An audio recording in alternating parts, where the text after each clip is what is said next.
What it is, guys, it's your Dino. We're back again with another review, so let's just get straight into it. This one is for Assassin's Creed Valhalla, Dawn of Ragnarok.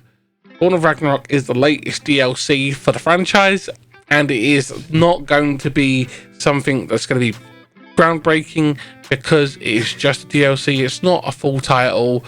For those who don't know, they said that they weren't going to be making a new Assassin's Creed for a while. I think they're holding off and just letting the team develop at their own pace, and that's good for the franchise, I feel. But focus on the game and talk about what's cool in it. They have done a really good job with this story. It is set around the time of Ragnarok, where the fire giant of Suda, who is supposed to come and bring about the destruction of the Asgardian realm, and is going to destroy Valhalla and everything. And the Ragnarok happens, war, fire, death, and destruction happens and takes out the gods. That is what is the timeline for this story, specifically pertaining to Harvey, aka Odin. And you have had your son Balder kidnapped and captured by Suda, and they have him on the realm of Svartalheim, which is the realm of the dwarves. And you're here and you've got to save your son, and if you don't want to do it, you don't have to do it, but there is, like, you can save the dwarves as well. You can go and rescue some dwarves that are in distress, and they've thrown a lot into this franchise in regards of fluff and extra content, and this is no different. They've got a lot to do in this, and you don't have to do it all. But if you want to know all of the story and all of the different things that they've put in, you really do have to give it a go. The area that we're in here is the area of Kara. Kara is a Valkyrie, and basically it's an arena area where you can go and get unique weapons and armor for Odin, and you can do these little arena battles, and you can throw on these different ghosts, like you did it with no ranged weapons, and the enemies are super strong and stuff like that. They've done a really good job with that, and I can't fault them on that. I'm just gonna say it now. If you like the content so far, smash that like button, guys, and make sure you're subscribed for all future content and all lives. They've done a really good job with the story. They've added some really cool weapons.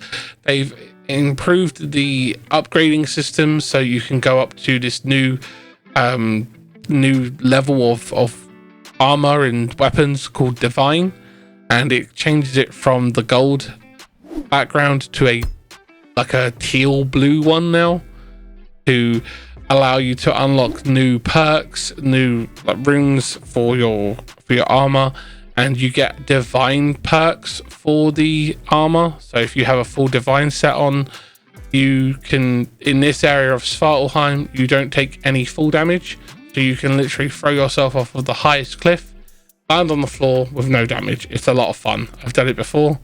They've also added in the Huga grip, which is a dwarven made item that allows you to pull the power of the enemy from them and use it as your own.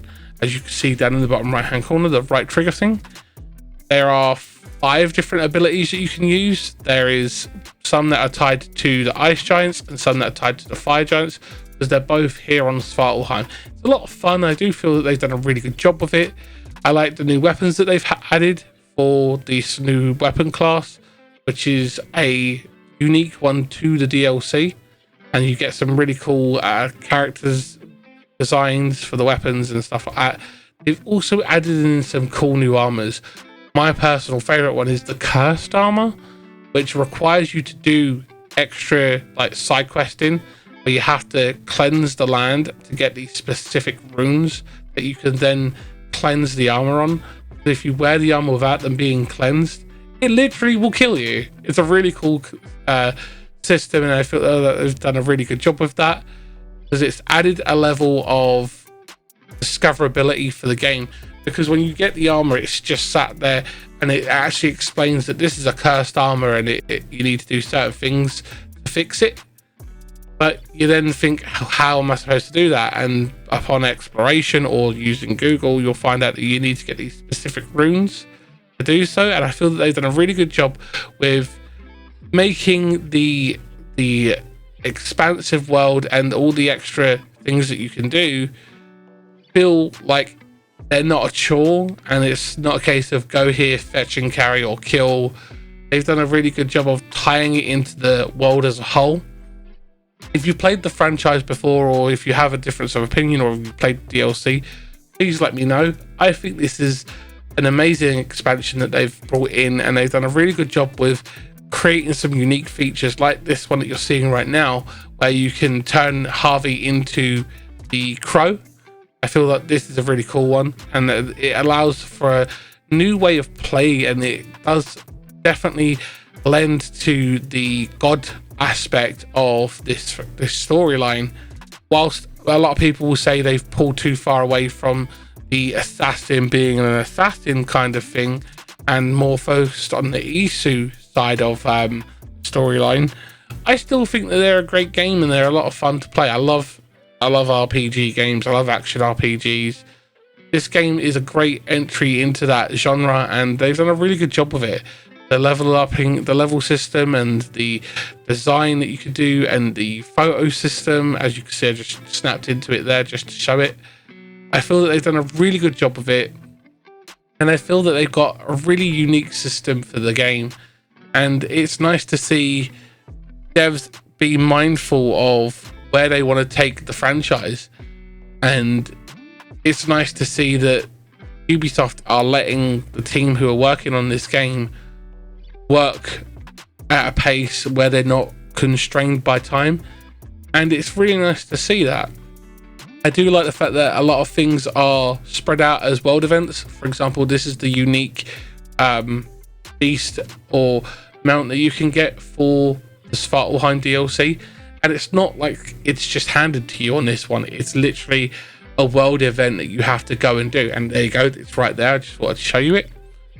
It's a really nice addition that they've stopped leading you by the hand and just throwing everything at you, and have allowed you to experience the amazing world that they've created and the unique systems that they've added into it. So overall, I feel like it's a very good game that they've created for the DLC, and they definitely have done a lot of work for this one. I would recommend that you do explore and upgrade your Hooga grip as quickly as possible. That's one of my tips. Upgrade your Hooga grip by doing some river raids. There's not many on this one. Get them done, because you'll get unique materials required to upgrade the Hooga grip as quickly as possible, and just murder as many enemies as you can, because it's going to help you level up and unlock all the abilities on the Hooga grip. They've done a really good job with making the world and exploration feel relevant in this, whereas in the main game it's like they've just crammed in a lot of stuff to do, so it will stretch the game's gameplay time as far as they can.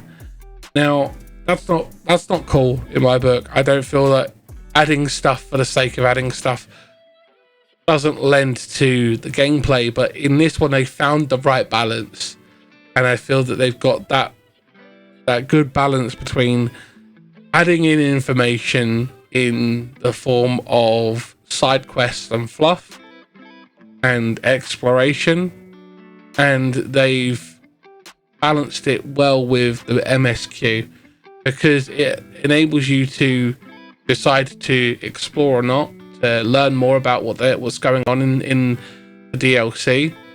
But if you don't, that's absolutely fine, and you're still not gonna miss out on the key points of the story. That's good. But thanks for watching the video, guys. See you in the next one. Be safe. Have some fun gaming. Bye.